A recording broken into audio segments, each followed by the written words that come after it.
Hello, everybody. This is Anna Karenina by Leo Tolstoy. Part 1, Chapter 32. The first face that Anna saw when she reached home was her son's. Rushing down the stairs, in spite of his nurse's reproof, he hastened to meet her with a cry of joy. "Mamma, Mamma," and sprang into her arms. "I told you it was Mamma," he shouted to the governess. "I knew it was." But the son, no less than the husband, awakened in Anna a feeling like disillusion. She imagined him better than he was in reality. She was obliged to descend to the reality in order to look upon him as he was, but in fact he was lovely, with his curly head, his blue eyes, and his pretty plump legs in their neatly fitting stockings.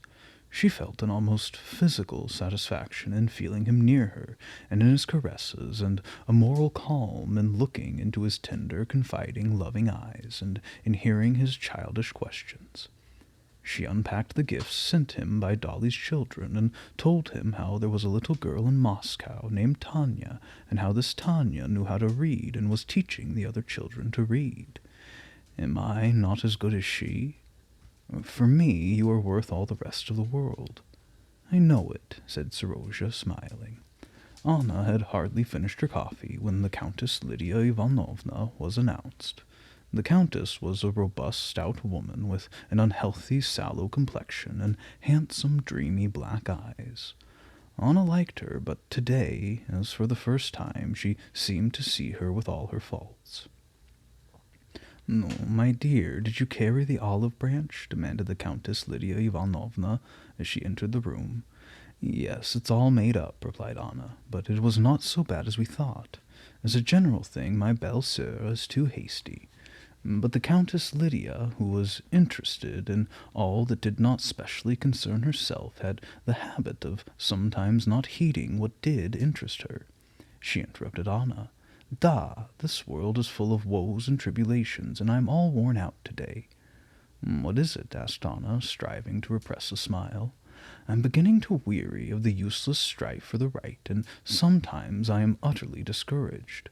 The work of the Little Sisters is getting along splendidly, but there's nothing to be done with these men," added the Countess Lydia Ivanovna, with an air of ironical resignation to fate.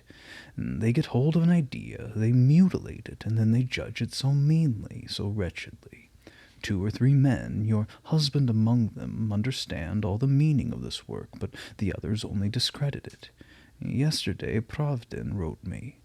Pravdin was famous panslavist who lived abroad, and the Countess Lydia Ivanovna related what he had said in his letter.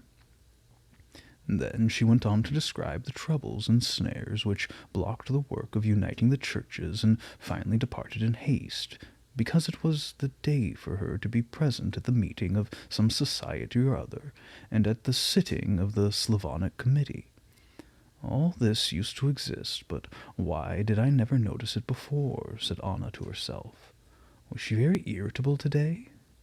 But at any rate, it is ridiculous. Her aims are charitable. She is a Christian, and yet she is angry with everybody, and everybody is her enemy.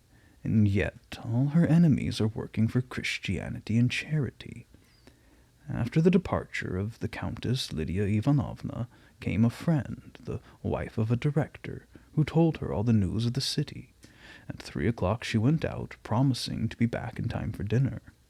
Alexey Alexandrovitch was at the meeting of the ministry. In the hour before dinner, which Anna spent alone, she employed sitting with her son, who ate apart from the others, in arranging her things, and in catching up in her correspondence, which was in arrears.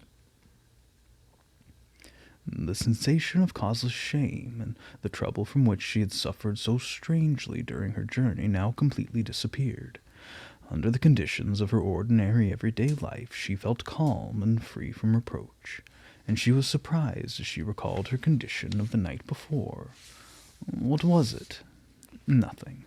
Vronsky said a foolish thing, to which it is idle to give any further thought. To speak of it to my husband is worse than useless. To speak about it would seem to attach too much importance to it. and she recalled a trifling episode which had occurred between her and a young subordinate of her husband's in Petersburg, and how she had felt called upon to tell him about it, and how Alexey Alexandrovitch told her that as she went into society, she, like all society women, might expect such experiences, but that he had too much confidence in her tact to allow his jealousy to humiliate her or himself. Why tell, then? Besides, I have nothing to tell.